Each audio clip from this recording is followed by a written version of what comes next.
നാരിയ സലാത്ത് അതൊക്കെ ഉള്ളത് തന്നെയാണ്. എന്നാ ഒരു ഹദീസിന്റെ കിതാബില ഒന്ന് കാണിച്ചോണ്ടാ. ഏത് ഹദീസിന്റെ കിതാബിലാ ഈ നാരിയത്ത് സലാത്ത് ഉള്ളത്? സുഹൃത്തുക്കളെ, നാരിയത്ത് സലാത്ത് എന്ന സ്വലാത്തിനെ സംബന്ധിച്ച് സ്വലാത്ത് ഒരു ഇബാദത്താണ്. അള്ളാഹുവിന്റെ റസൂല് കാണിച്ചു തന്നതല്ലാത്ത ഒന്ന് നമ്മളെ വകയായിട്ട് പുതിയ സലാത്ത് ഉണ്ടാക്കാൻ പാടില്ല. കണ്ടോ? അപ്പൊ റസൂലുള്ള കാണിച്ചു തന്നതേ പറ്റുള്ളൂ, അല്ലാതെ സ്വലാത്ത് ചെല്ലാൻ പാടില്ല. ഇത് ഇയാള് പറഞ്ഞതാ. ഇത് ഞങ്ങൾ സുന്നി പ്രസംഗകർ കേരളത്തിൽ എല്ലായിടത്തും പറഞ്ഞു. ചാരിയത്തും ഞാനിത് വെച്ചു.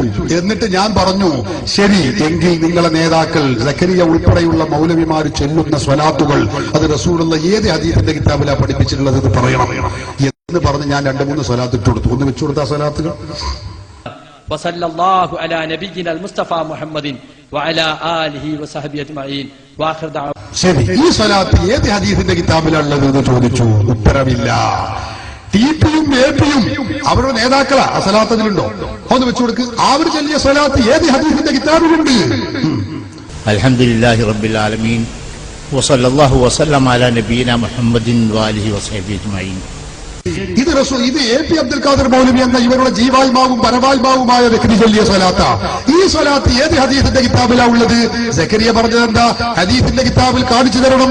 റസൂല് പറഞ്ഞതേ ചൊല്ലാൻ പറ്റുള്ളൂ, അല്ലാതെ ചൊല്ലാൻ പറ്റില്ല എന്നല്ലേ?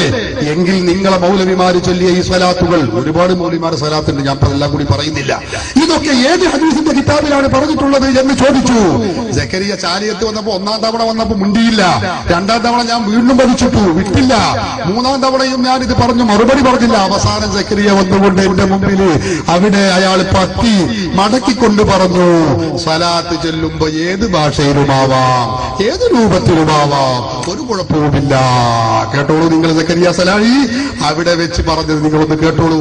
മൗലവിമാരെ കൂടി ഞങ്ങൾ ഏത്തപിടിയെന്ന് പറയുന്നത് വെറുതെയല്ല.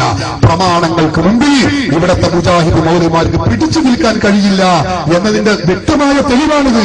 കേട്ടോളൂ നിങ്ങൾ. അയാൾ പറയട്ടെ. സക്കരിയ സലാഹി പറഞ്ഞു, എന്താ പറഞ്ഞത്?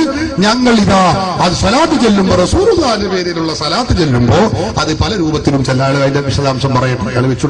ഇത് ഏത് ഭാഷയിലും ആകാം. ഒരാൾക്ക് മലയാളത്തിൽ പറയാനും അല്ലാഹുവേ റസൂലുള്ളാഹിക്ക് സമാധാനം നൽകണേ, റസൂലുള്ളാഹിക്ക് അനുഗ്രഹം ചെയ്യണേ എന്ന് മലയാളത്തിൽ പറഞ്ഞാൽ അതൊരു സ്വലാത്ത് തന്നെയാണ്. ഒരു തെറ്റില്ല അതില്.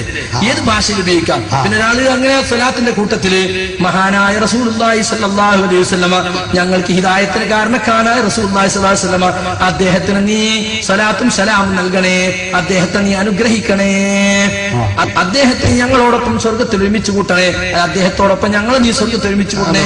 ഒരാൾ പറഞ്ഞ അതിലൊക്കെ സ്വലാത്തിന്റെ വചനങ്ങളുണ്ട്, ഒരു പ്രശ്നമല്ല. ഏത് പദം ഉപയോഗിച്ചുമാകാം. പക്ഷേ റസൂലുള്ളാഹി സ്വല്ലല്ലാഹു അലൈഹി വസല്ലമയെ കുറിച്ച് പരാമർശിക്കുമ്പോ വസ്തുതക്ക് നിരക്കാത്ത പരാമർശങ്ങളൊന്നും ഉണ്ടാകാൻ പാടില്ല.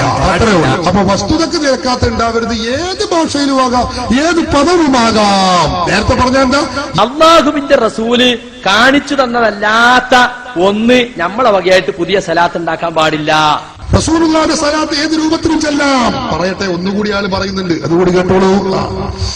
ഒരാൾക്ക് അള്ളാഹുവിന്റെ റസൂലിനെ പ്രശംസിച്ചുകൊണ്ട് അയാൾ എന്ത് ചെയ്യുന്നു?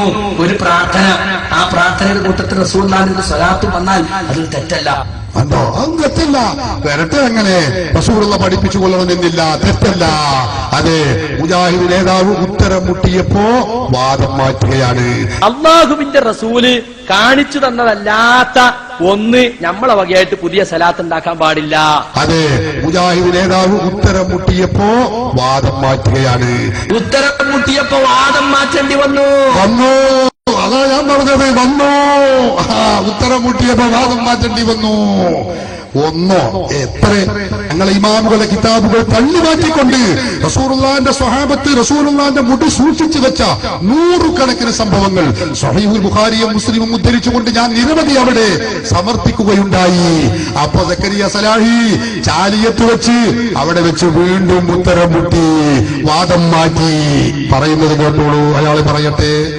സല്ലല്ലാഹു അലൈഹി വസല്ലമയുടെ മുടിക്ക് വല്ല പ്രത്യേകതയും ഉണ്ടായിരുന്നെങ്കിൽ അത് സഹാബത്ത് സൂക്ഷിച്ചു വെക്കുമായിരുന്നു എന്ന് വിചിന്തനത്തിലുണ്ട് എന്ന് പറഞ്ഞിട്ട് റസൂലുള്ളാഹി സ്വല്ലല്ലാഹു അലൈഹി വസല്ലമയുടെ സഹാബത്ത് മുടി വീതിച്ചെടുത്തതും അതുപോലെ മുടി സൂക്ഷിച്ചൊക്കെ ഹദീസുകൾ ഉദ്ധരിച്ചു. യഥാർത്ഥത്തിൽ വിചിന്തനത്തിൽ സംഭവിച്ച ഒരു അബദ്ധമാണത്.